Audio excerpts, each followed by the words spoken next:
In 1883, Claude Monet rented a house in a small village called Giverny.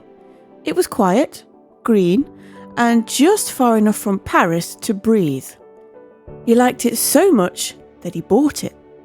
Then he bought more land across the railway tracks and started digging. That's where the pond came in. He filled it with lilies from other countries and built a Japanese-style wooden bridge over the water. What no one realised was that this garden was the foundation for one of the most iconic bodies of work in modern art. That garden wasn't a backdrop.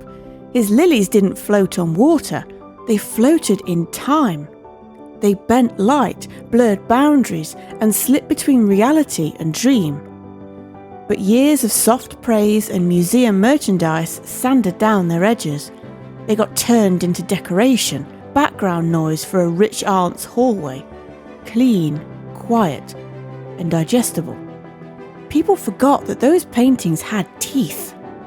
The later water lilies didn't even show land. No sky, no clear direction. Just an endless surface, bleeding with colour, dragging you under. There's no place to stand, no point to focus. It's a slow drowning, the kind of painting that makes your chest tighten without knowing why. And this was no accident, because while Monet was building this dream world of lilies, the real world outside his garden was falling apart. Not far from Monet's home in Giverny, the world was cracking apart. A hospital nearby held soldiers wounded in the trenches of World War I, their screams cutting through the night like knives. These men, hardened by battle, called out for their mothers in moments of raw terror. Nurses did their best to soothe them, but the pain and fear were relentless. Doctors could do little beyond watch as these men fought their own mental wars, trapped in memories too violent to escape. Right in the middle of this shattered world, Monet lived on, an old man pushing 75 and carrying vegetables from his garden to feed those broken by war. Despite the chaos engulfing France, Monet kept returning to his canvas. The weight of the world pressed down on him though. He admitted feeling ashamed, guilty even, about focusing on colours and forms when so many lives were being destroyed. But that guilt never pushed him away. Instead it moved him forward. Painting became his defiance, his escape and his protest all at once. The distant thunder of gunfire was never far. The front lines lay less than 50 kilometres from his doorstep, a brutal reminder that hell was spilling over the horizon. His own family wasn't untouched. His stepsons fought at the front and his son Michael was drafted in 1915. Most of the village fled, unable to bear the proximity of violence. Monet alone stayed behind, even after his family evacuated for safety.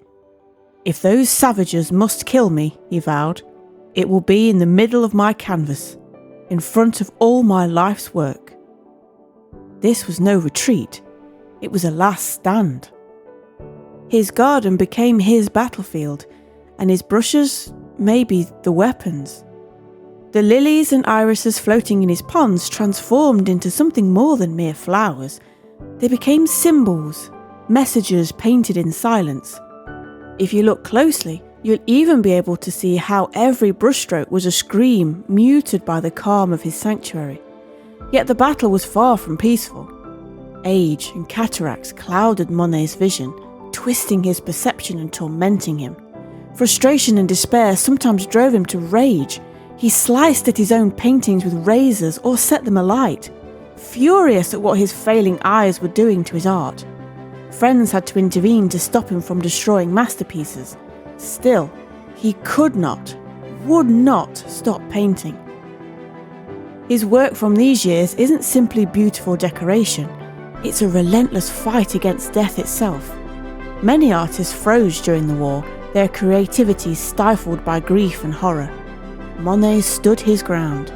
Between 1914 and his death in 1926, he produced more than 200 paintings, many enormous and collectively known as les grandes décorations.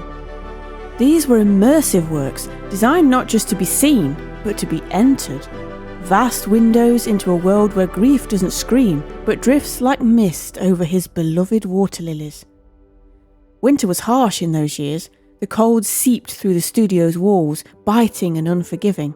His eyesight faded, clouded by cataracts that made every colour and shape blur like a dream fading at dawn. Yet he painted on, driven not by hope or optimism, but by necessity. The act of painting became his survival strategy, and a language for expressing the inexpressible when words failed him. During this period, Monet's focus shifted.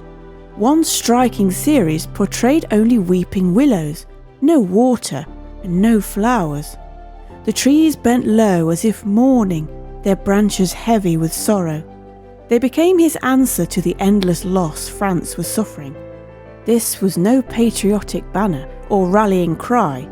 It was something quieter but far deeper, a raw expression of grief carved in paint. When the guns finally fell silent on November the 11th, 1918, Monet's work entered a new phase. The day after the armistice, he wrote to his old friend, Georges Clemenceau, who was now French Prime Minister. Monet offered some of his greatest paintings as a gift to France, not to enrich himself, nor for fame, but as a tribute to those who had died and the fragile peace they won at such a terrible cost. Today, those monumental panels hang at the Musée de l'Orangerie in Paris, occupying rooms that once served as canteens for wounded soldiers. The transformation of these spaces is poetic too, because the very walls that once absorbed cries of pain now cradle paintings that invite reflection and mourning through colour and light. These works cover over 80 square metres and embody raw, wordless emotion. Monet painted to exorcise his demons, to wrestle with the horrors swirling around him in the only way he knew. The late paintings don't read like endings. They feel like hauntings of something unresolved, lingering beneath the surface like a shadow you can never fully shake. Yet, amid their darkness, there is tenderness, a quiet mourning that lingers long after the eye moves on. So, calling these paintings simply beautiful falls short. They're more than art. They're Monet's final stand against chaos, a battlefield transmuted into canvas. In a world bleeding violence, Monet answered with silence, colour and light, speaking louder than any gunshot. The victory lies not in conquest, but in persistence. He faced down the noise and destruction of war, not with swords or guns, but with lilies floating in ponds, willows bowing under sorrow, and skies swirling in fading light. No blood stains these canvases, no bombs explode, just unyielding colour. In that colour, the scream of war still whispers. If you lean close enough, listen hard, it's there. A cry for peace spoken through petals, brushstrokes and fading sunlight. Monet's art lives not as a memory of beauty lost, but as proof of the human spirit's ability to create light in the darkest hours. And we here at Arts Wonders also like to spread a little light, so why not help us to keep on doing that by liking this video, subscribing to our channel and treating yourself to some sweet doses of art loving.